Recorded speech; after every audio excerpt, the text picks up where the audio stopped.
Hello guys, स्वागत है आपका English tutorial English with Sumit गुरु में। मैं आपका सुमित गुरु। दोस्तों, आज हम लोग बहुत ही प्यारा सा टॉपिक पढ़ने वाले हैं जिसका नाम है वर्ब। मैंने आपकी इसकी प्रोनाउंसिएशन तो बताई थी। इसकी प्रोनाउंसिएशन मैंने वर्ब कहा है। इसका मतलब ये हुआ मैंने इसमें आँख को साइलेंट रखा है, और ये आर साइलेंट क्यों हुआ उसको मैंने आपको बताया था। ये आर साइलेंट होने की वजह यह है कि इसके पीछे जो हम लोगों ने यूज करा है वो है वाउल्स, और जबकि आर के पहले वाउल्स आने के कारण इस आर को हम लोगों ने क्या कर रखा है, साइलेंट कर रखा है, और हम लोगों की जो ये प्रोनाउंसिएशन हुई है वो क्या हो गई, वर्ब। तो चलो दोस्तों, आज हम लोग वर्ब के बारे में पढ़ने जा रहे हैं, और वर्ब में हम लोग पढ़ते हैं तो हम लोग अपने आसपास एक बार जरूर देखेंगे।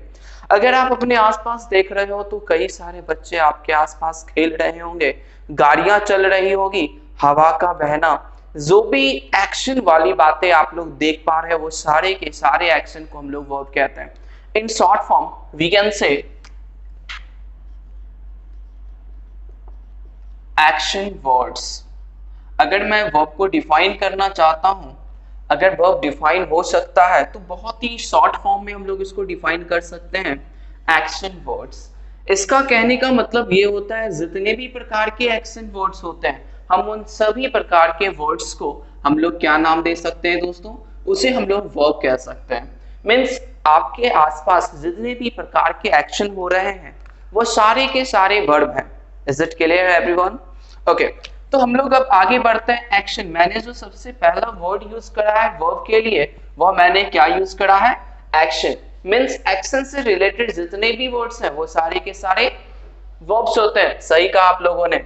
अब मैं अगर वर्ब के आगे बढ़ने की कोशिश करता हूं तो वर्ब में अगर मैं आगे बढ़ता हूं तो हम लोग कह सकते हैं वर्ब के जो एक्शन होते हैं, कुछ ऐसे एक्शन होते हैं जिन्हें हम देख पाते हैं, कुछ ऐसे भी एक्शन होते हैं जिन्हें हम नहीं देख पाते हैं। मैंने तो कह दिया, चलो एक्शंस को हम लोग वर्ब कहते हैं।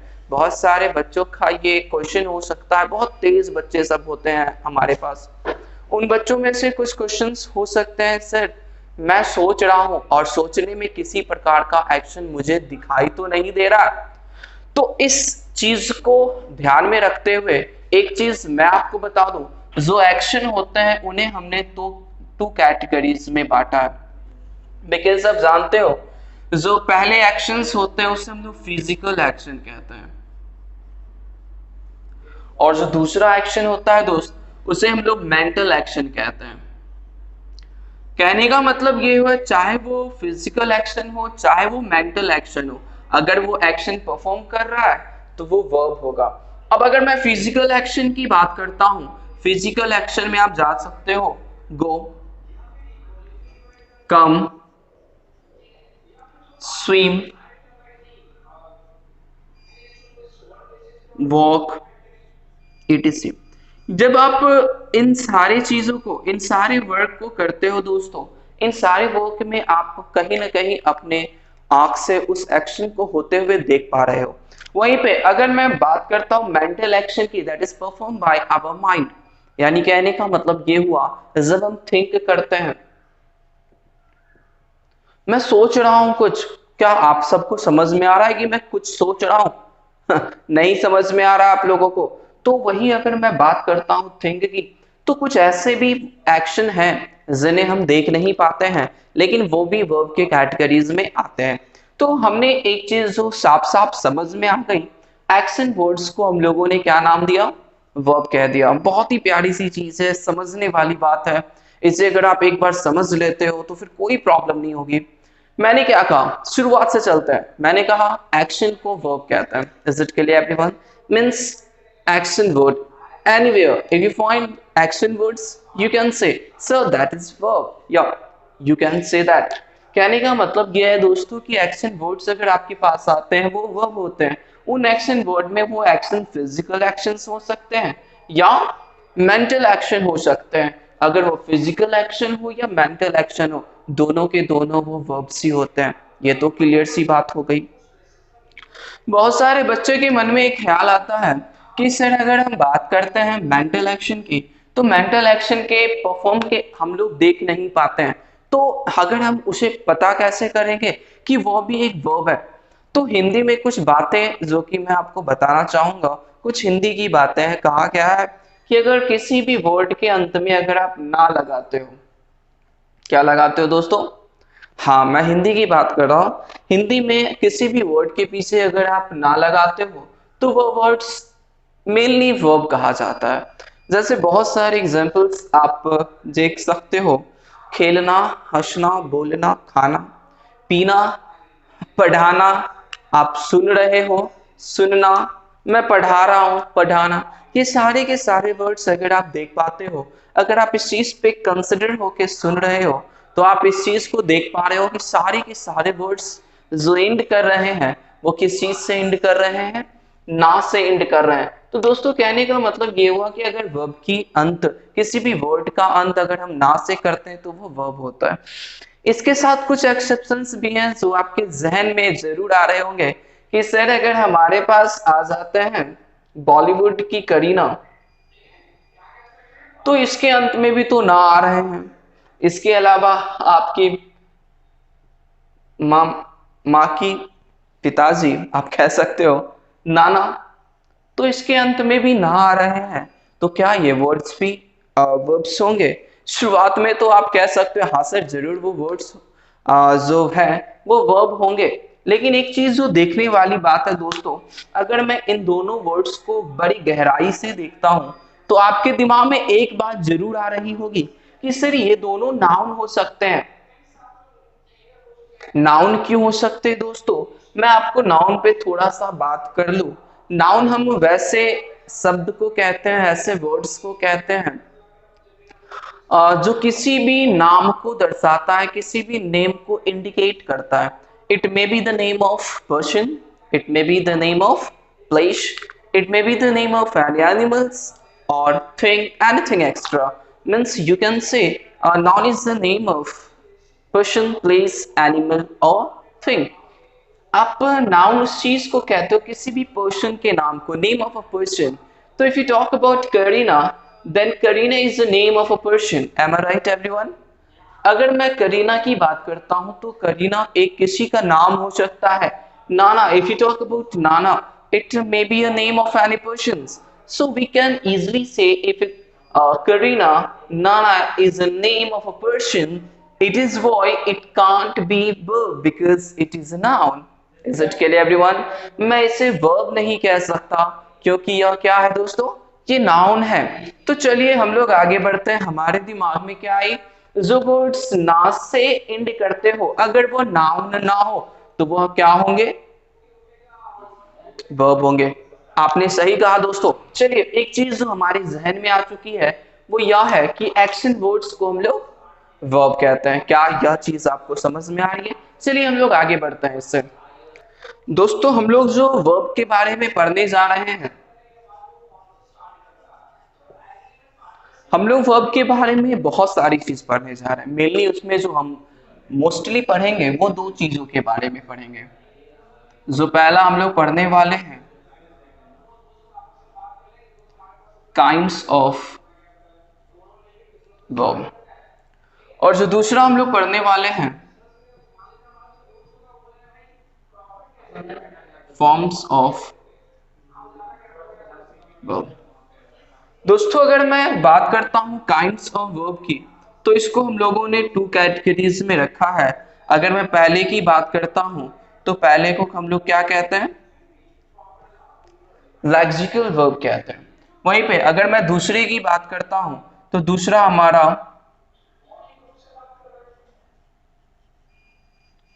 ऑक्सिलरी वर्ब कहलाता है। एक चीज जो इसमें बहुत ज्यादा ध्यान देने वाली बात है वो यहाँ पे आप ये देख सकते हो, ये जो आ रहा है हमारा और इससे पहले जो आ रहा है वो क्या है? वॉल्स है। और ये कहने का मतलब मेरा ये है कि इसमें जो आ रहा है वो साइलेंट होता है, और इसकी अगर हम प्रोनाउंसिएशन करते हैं दोस्तों तो ये क्या हो जाएगा? Auxiliary verb. क्या हो जाएगा दोस्तों? Auxiliary verb, auxiliary verb. ठीक है दोस्तों, ऑक्सिलरी वर्ब। तो कहने का मतलब ये लेक्सिकल वर्ब हो गया और ये ऑक्सिलरी वर्ब हो गए। तो अगर हम बात करते हैं लेक्सिकल वर्ब की, तो दोस्तों लेक्सिकल वर्ब की बात करते हैं तो उसे ऑर्डिनरी वर्ब भी कहते हैं। हम लोग क्या कहते हैं इसे? ऑर्डिनरी वर्ब भी कहते हैं। इसके अलावा हम लोग इसको मेन वर्ब भी कहते हैं। वहीं पे मैं बात कर रहा हूं ऑक्सिलरी वर्ब की, तो ऑक्सिलरी वर्ब को हम लोग हेल्पिंग वर्ब के नाम से भी जानते हैं।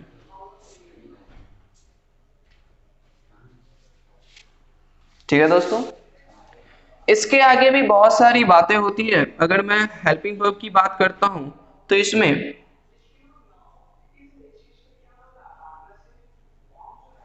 प्राइमरी ऑक्सिलरी वर्ब, दूसरे को हम लोग मॉडल्स कहते हैं, और तीसरा जो कहलाता है वो है सेमी मॉडल्स, जिसे हम लोग मार्जिनल वर्ब भी कहते हैं। बेसिकली अगर बहुत सारे केसेस में अगर हम बात करते हैं तो जो मैं बात कर रहा हूँ सेमी मॉडल्स की और मार्जिनल वर्ब की, तो इसे आज हम लोग नहीं पढ़ रहे हैं। और अगर मैं बात करता हूँ ऑक्सिलरी वर्ब की, तो इसमें हम लोग प्राइमरी और मॉडल्स के बारे में पढ़ेंगे। ये चीजें तो हम लोगों ने देख ली और इसके बारे में हम लोग बातें भी बहुत सारी बातें करने वाले हैं। वहीं पे अगर मैं बात करता हूँ फॉर्म्स ऑफ वर्ब की, तो दोस्तों अगर मैं बात करता हूँ फॉर्म्स ऑफ वर्ब की, तो अकॉर्डिंग टू ग्रामर इसको 5 फॉर्म्स में डिवाइड किया गया है। पहले फॉर्म को V1 के नाम से जाना गया है, दूसरे फॉर्म को V2 कहा गया है, तीसरे फॉर्म को V3 कहा गया है। वहीं पे अगर मैं फोर्थ फॉर्म ऑफ वर्ब की बात करता हूं, तो फोर्थ फॉर्म में बी में अगर हम आईएनजी का यूज करते हैं तो इसे हम लोग फोर्थ फॉर्म ऑफ वर्ब कहते हैं। और अगर मैं उसी वर्ब में एस या ईएस की बात करता हूं, तो दोस्तों ये बन जाते हैं वर्ब के तीसरे फॉर्म। मैं इसके अगर नाम देने की कोशिश करता हूं तो V1 को प्रेजेंट फॉर्म ऑफ वर्ब कहते हैं,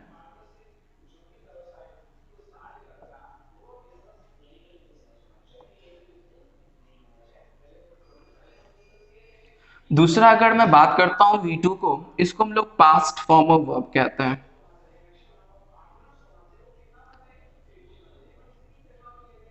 तीसरा अगर मैं V3 की बात करता हूं तो इसे पास्ट पार्टिसिपल कहते हैं।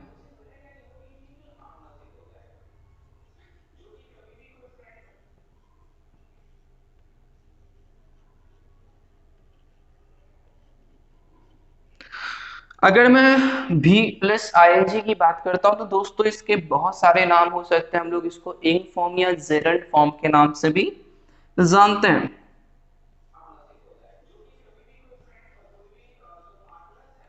वहीं पे दोस्तों अगर मैं बात करता हूँ वी प्लस ईएस की, तो इसे हम लोग प्रेजेंट फॉर्म ऑफ वर्ब भी कहते हैं,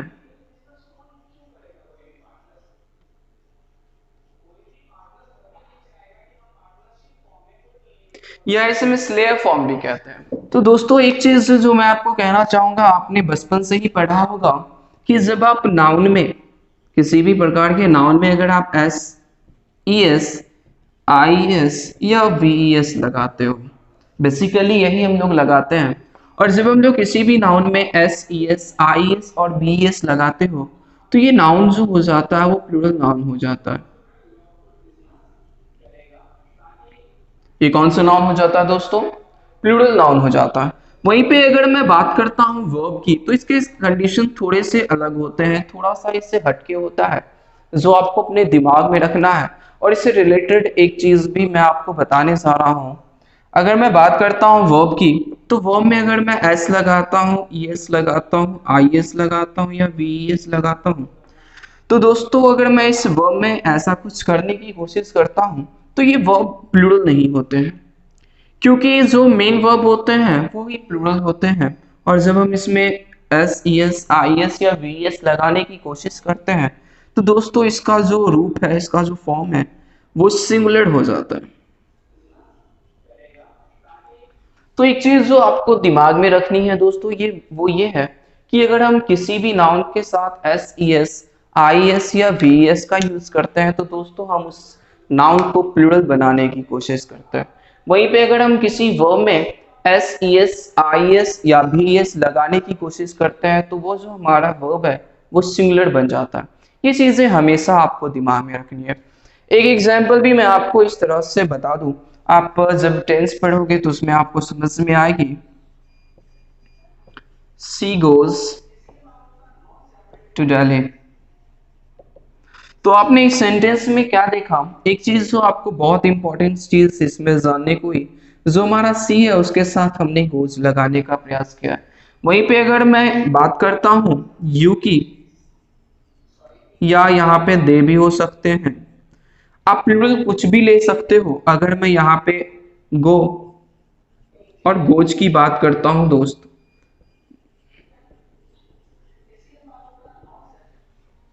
तो यहाँ पे जो आप लगाने का प्रयास करोगे, ऑब्वियसली आप गो लगाने का प्रयास करोगे, क्योंकि आपने ये देखा कि ये प्लूरल है। जो एक चीज समझ में आने वाली है कि जब भी आप कोई सेंटेंस लिखते हो तो आप उस सेंटेंस में लिखने की जो उसकी स्ट्रक्चर होती है वो बहुत मायने होती है। तो एक जो सबसे ज्यादा इंपॉर्टेंट है किसी भी सेंटेंस को लिखने का, अगर आपका सब्जेक्ट सिंगुलर है देन ऑब्वियसली आपका जो वर्ब आने वाले हैं वो हेल्पिंग वर्ब हो सकते हैं या मेन वर्ब हो सकते हैं। अगर सब्जेक्ट के बाद किसी प्रकार का हेल्पिंग वर्ब आते हैं, अगर सब्जेक्ट हमारा सिंगुलर है तो हेल्पिंग वर्ब हमारा क्या होगा, सिंगुलर होगा। ये बातें तो आपको समझ में आ रही है। उसी पे अगर मैं दूसरी बातें करता हूँ, अगर हमारा सब्जेक्ट सिंगुलर है और हम उसके बाद मेन वर्ब आ रहे हैं, तो दोस्तों अगर हमारा सब्जेक्ट सिंगुलर है तो मेन वर्ब क्या होगा, सिंगुलर होगा। और मेन वर्ब हमारा सिंगुलर कौन से फॉर्म में होता है, हमारा मेन वर्ब सिंगुलर तब होता है जब उसमें एस या ईएस लगे होते हैं, और प्लूरल फॉर्म में तब होता है जब उसके साथ एस ईएस नहीं लगे होते हैं। कुछ क्वेश्चंस मैं आप लोगों को देने वाला हूं, इसे राउट डाउन कर सकते हो आप, और भी आगे हम लोग इसकी बात करेंगे।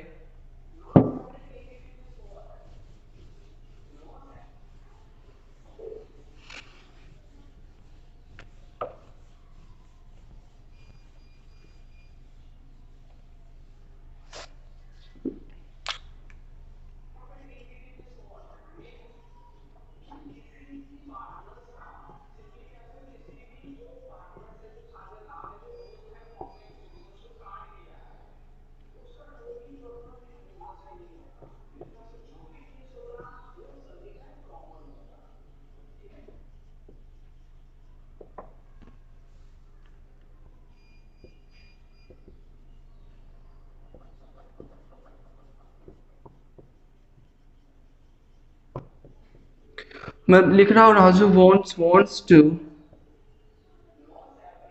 No the fact. नेक्स्ट,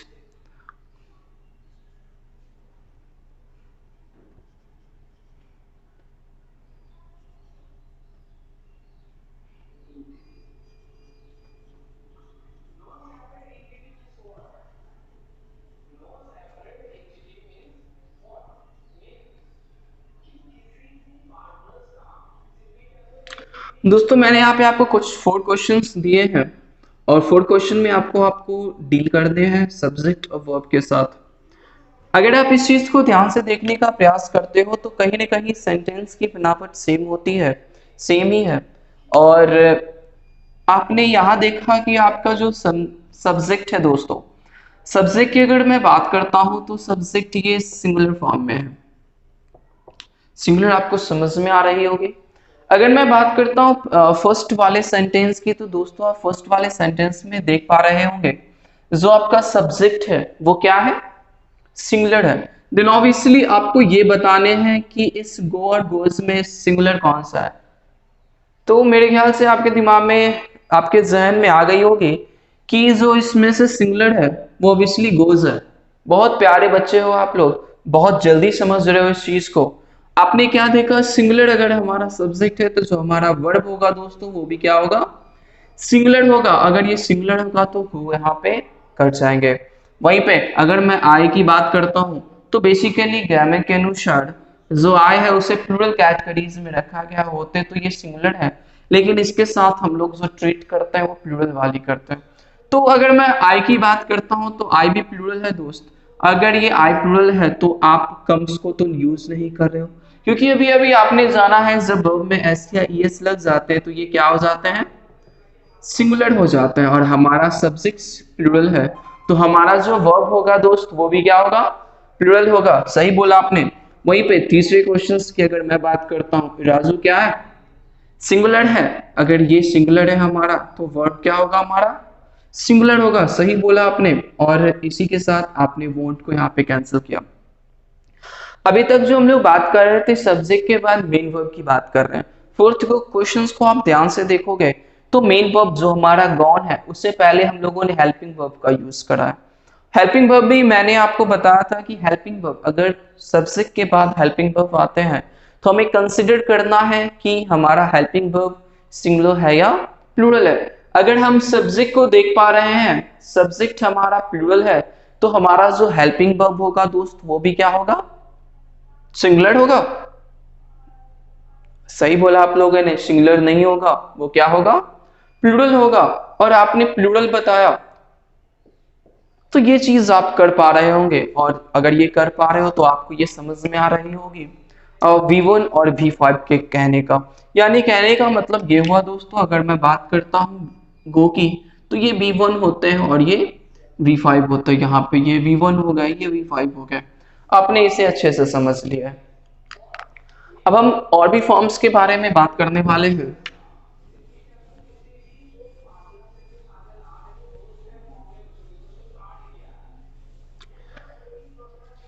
जो जानने वाली बात थी हमने यह देख लिया कि जब V1 होते हैं हमारे पास और V5 होते हैं हमारे पास। अगर मैं बात करता हूँ V1 की, इसमें अगर मैं S या ES लगा देता हूँ तो ये हमारा V1 क्या बन जा रहा है, V5 बन जा रहा है। बहुत आसानी ये भी होती है जब किसी V1 में आप ING का यूज करते हो और ये क्या बन जा रहा है, V4 बन जा रहा है, क्योंकि अगर हमारे पास प्ले है और इसमें हमने अगर ING लगा दिया तो ये क्या बन गया, ये बन गया प्लेइंग। तो बहुत ही आसान है वर्ब को ING में यूज करना और उसे वर्ब फॉर्म बनाना। आगे हम लोग जो बात करने वाले हैं इस पे बहुत सारी बातें हैं।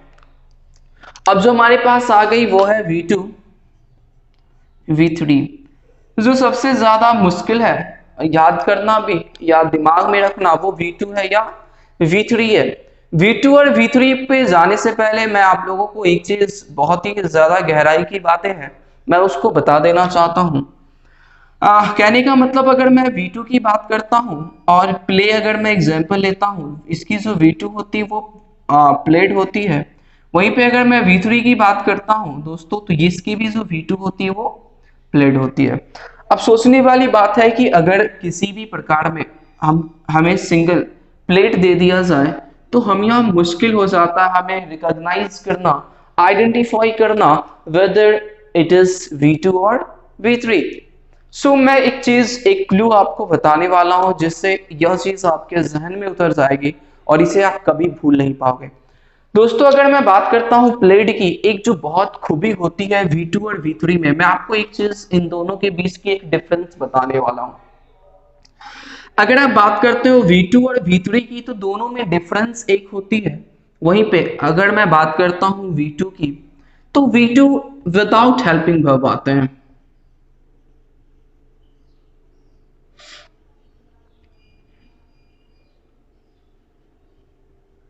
कहने का मतलब है जब आप V2 का यूज करते हो तो इसके लिए किसी भी प्रकार की हेल्पिंग वर्ब की आवश्यकता नहीं होती। वहीं पे कुछ एग्जांपल्स लेने की कोशिश अगर मैं करता हूं तो हम लोग कह सकते हैं मोहित went to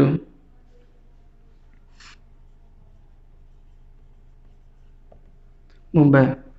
आपने इस सेंटेंस में देखने का कोशिश करा है, जो मोहित है ये सब्जेक्ट है और इसके जस्ट बाद हम लोगों ने क्या यूज करा है, V2 का यूज करा है। इसका मतलब ये हुआ कि V2 के पास किसी भी प्रकार के हेल्पिंग वर्ब्स नहीं होते हैं, या यूं कह ले इसे आने के लिए किसी भी हेल्पिंग वर्ब की जरूरत नहीं होती है।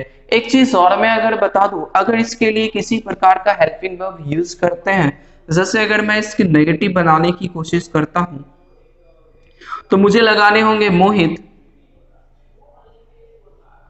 डिड नॉट, और ये जो हमारा वेंट है ये गो हो जाएगा।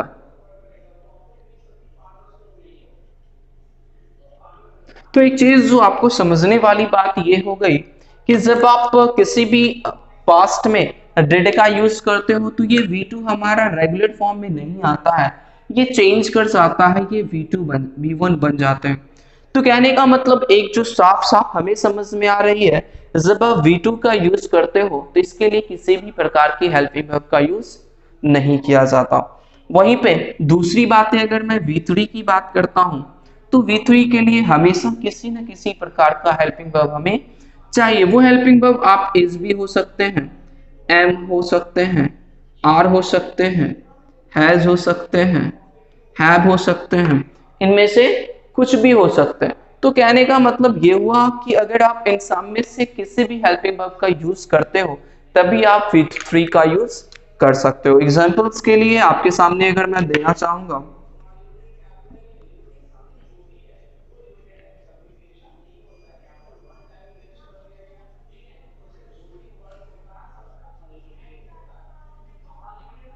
She has caught the थिप। आपने इस सेंटेंस में देखने का प्रयास किया है, जब मैंने कॉट का यूज किया है जो कि V3 कब कहलाएगा, जब इसके पहले हमने ये देखा कि हैज लगा हुआ है। वहीं पे अगर मैं बात करता हूं, सी हैज प्लेड क्रिकेट। अभी सेंटेंस में आप इस प्लेड को ध्यान से देखोगे और आपको आइडेंटिफाई करना है जो ये प्लेड है, ये आप V2 कहोगे या V3 कहोगे। बहुत आसानी से आप लोग कह पा रहे होंगे कि सर ये तो V3 है। ये क्यों V3 है? क्योंकि आपने आसानी से देखा कि इसके पहले किसी प्रकार की हेल्पिंग वर्ब का यूज किया गया है। अगर हम किसी भी प्रकार का हेल्पिंग वर्ब करते हैं, ऑब्वियसली जो हमारा वर्ब होगा वो क्या हो जाएगा, V3 हो जाएगा। अब चलते हैं हम लोग इस सेंटेंस पे, सेंटेंस नहीं कह सकते, वर्ड पे अगर हम चलते हैं तो इस वर्ड को ध्यान से देखने के बाद आपको क्या समझ में आ रहा है। आपने, चलो मैं प्लेड की बात करता हूं, तो आप प्लेड को देख के आपके जहन में जो आ रहा है वो V2 है या V3 है? सभी बच्चों ने सही बताया, सर ये तो V2 है। V2 क्यों है ये V2 इसलिए है सर क्योंकि इसके पीछे आपने किसी प्रकार का हेल्पिंग वर्ब नहीं देखा है। तो कहने का मतलब ये बहुत ज्यादा साफ हो चुका है कि जब आपके पास V2 और V3 दोनों हो, दोनों में डिस्टिंग्विश आपने देख लिया, दोनों की जो डिफरेंस है वो आपने देखा, हमारे पास जो कैटेगरीज आ गई, फॉर्म्स आ गए वर्ब्स के, वो 5 हो गए। वो कौन कौन से हो गए? V1 हो गए, V2 हो गए, V3 हो गए, V4 हो गए और V5 हो गए। चलिए इसके बारे में कुछ और भी जानकारियां लेते हैं। ओके दोस्तों, आपने फॉर्म्स ऑफ वर्ब को देखा है। अगर मैं बात करता हूं फॉर्म्स ऑफ वर्ब की, तो फॉर्म्स ऑफ वर्ब ने आपने क्या देखा, ये 5 फॉर्म्स के कहला गए। अगर मैं फॉर्म्स ऑफ वर्ब को अकॉर्डिंग टू टेंस देखता हूं, टेंस भी से बहुत ज्यादा कहा गया है, क्योंकि अगर मैं टेंस की बात करता हूं तो एक चीज जो हमेशा याद रखने वाली है, पास्ट, सिंपल पास्ट। जो V2 है वो सिर्फ और सिर्फ सिंपल पास्ट के लिए यूज किए जाते हैं। V3 को हम लोग परफेक्ट के लिए यूज करते हैं। सीरियस सी बात है, जब भी परफेक्ट आते हैं, चाहे वो प्रेजेंट परफेक्ट हो, पास्ट परफेक्ट हो या फ्यूचर परफेक्ट हो, उसके लिए जो हम लोगों को वर्ब फॉर्म्स यूज होने हैं वो V3 है। वहीं पे अगर मैं बात करता हूं V4 की, बहुत ही ज्यादा ये इंपॉर्टेंट बातें हैं, बहुत ही ज्यादा इंपॉर्टेंट है ये, जो आपको समझना चाहिए, आपको इसे दिमाग में रखना चाहिए। अगर आप इसे दिमाग में रखते हो तो टेंस आपके लिए आसान हो जाएगा, और जब मैं टेंस आप लोगों को पढ़ाऊंगा तो आपको ज्यादा मुश्किल का सामना नहीं करना पड़ेगा। वहीं पे अगर मैं V1 और V5 की बात करता हूं, ये किसी भी प्रेजेंट फॉर्म के लिए यूज किए जाते हैं, चाहे वो किसी भी फॉर्म में हो। अगर वो किसी भी फॉर्म को न्यूट्रल भी कर देता हो। अब यहाँ पे एक बात आती है आप लोगों को, ये बेसिकली प्रेजेंट के लिए यूज होता है, ये तो मैंने जान लिया, ये चीजें आपको समझ में भी आ गई होगी। आपने एक क्वेश्चन भी किया होगा कि सर अगर मैं लिखता हूं, मैं हिंदी कुछ एक एग्जांपल लिख दूं,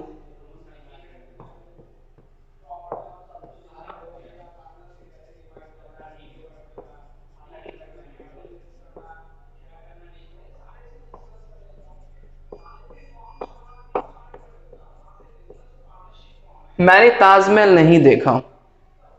अगर आप इस प्रकार का सेंटेंस लिखते हो तो ऑब्वियसली यह सेंटेंस देख के आपको सिंपल पास्ट की याद आ रही होगी, और आप इस चीज के लिए जैसे ही पास्ट का यूज करा आपने, आपके दिमाग में आएगा सर ने बताया था V2 को यूज करने का है। अगर आप इस प्रकार की कुछ बातों को करते हो तो आप लिखने का प्रयास करोगे, I did not saw the Taj Mahal. आप इस प्रकार से कुछ लिखते हो तो आप ये इसलिए लिख पा रहे हो क्योंकि आपको ये बताया गया कि सर ने तो ये कहा था जब भी पास्ट हो तो उसके लिए आपको क्या यूज करने हैं, V2 यूज करना है। एक चीज जो मैं आपको बताने की कोशिश करने जा रहा हूं वो ये है कि जब भी आप किसी पास्ट का यूज करते हो और जब आप डिड का यूज करते हो, इसने हमारे जो वर्ब्स हैं उसको न्यूट्रल कर दिया है। अगर हमने पहले डिड का यूज कर लिया जो कि पास्ट को इंडिकेट कर रहा है तो हमारा जो वर्ब है वो क्या हो जाएगा, न्यूट्रल हो जाएगा। इट्स व्हाई हम लोग यहाँ पे V1 का यूज करेंगे। तो ये थोड़ी सी अनएक्सपेक्टेड बातें थी जो आपको जानना जरूरी था। और इसके अलावा जब भी हम V2 का यूज करते हैं वो कहाँ यूज करते हैं, सिंपल पास्ट के लिए। इसके अलावा बहुत सारी जानकारी है जो इसमें जाननी है, और सबसे बड़ी प्रॉब्लम आप लोगों के सामने आती है इसे याद करना, V1, V2, V3, V4 को याद करना। V4 और V5 की अगर मैं बात करता हूं तो बहुत ही आसान है, जबकि मैंने आपको कह रखा है जब भी आप V में ing लगाते हो ये हमारा V4 हो जा रहा है, और अगर आप वर्ब में S या ES का यूज करते हो तो ये क्या हो जा रहा है, ये हो जा रहा है V5। ये दोनों तो बहुत आसान है, जो हमारे लिए डिफिकल्ट हो जा रहा है वो हो जा रहा है V2 और V3। उस चीज के लिए बहुत सारी रूल्स हैं और मैं भी उसके रूल्स के बारे में आपको बताने जा रहा हूँ। Keep watching it.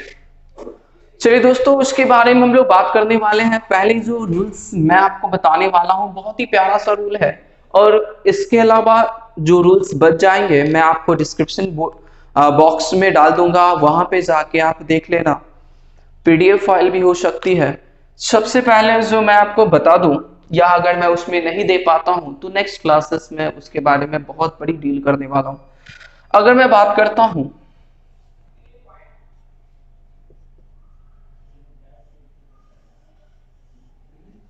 ये एक प्रकार की यू कैन से यह एक प्रकार का फॉर्मूला है, जैसे आप वर्ब फॉर्म्स को याद करने के लिए रखते हो। ये वर्ब फॉर्म्स को याद करने का बहुत बड़ा फॉर्मूला है जो मैं आपको बताने वाला हूं। मैंने लिखा है IAU। इसके कहने का मतलब ये हुआ कि आप इसे V1 कह सकते हो, इसे V2 कह सकते हो, इसे V5 कह सकते हो।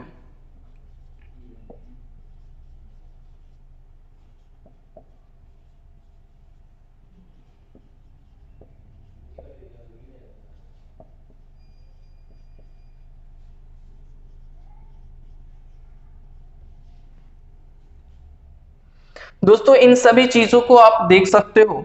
जब मैं रिंग की बात करता हूं, सिंग की बात करता हूं, ड्रिंक की बात करता हूं, सिंक की बात करता हूं, बिगिन की बात करता हूं, स्विम की बात करता हूं, ये सारे ऐसे वर्ड हैं जिनमें एक चीज जो आपको बहुत ही ज्यादा समझ में आ रही होगी वो ये है कि इन सारे वर्ड में कॉमन क्या है, सब में आई है।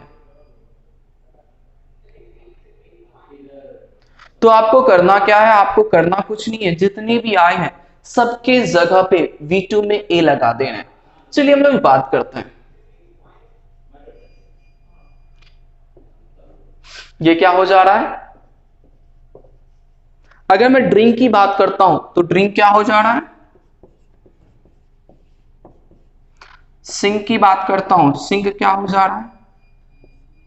अगर मैं बिगिन की बात करता हूं या मैं स्विम की बात करता हूं, तो आपने एक चीज जो बहुत ही ज्यादा गहराई से देखा होगा कि आई के जगह मैंने सिर्फ और सिर्फ ए का यूज किया है। वहीं पे जो तीसरा फॉर्म है उसमें हम लोगों को क्या यूज करने हैं दोस्तों, हमें यूज करने हैं यू। और इस तरह से आपने क्या देखा, ये रंग हो चुका है, ये संग हो गया, ये ड्रंक हो गया, ये संक हो गया, ये बिगन हो गया, ये शॉम हो गया।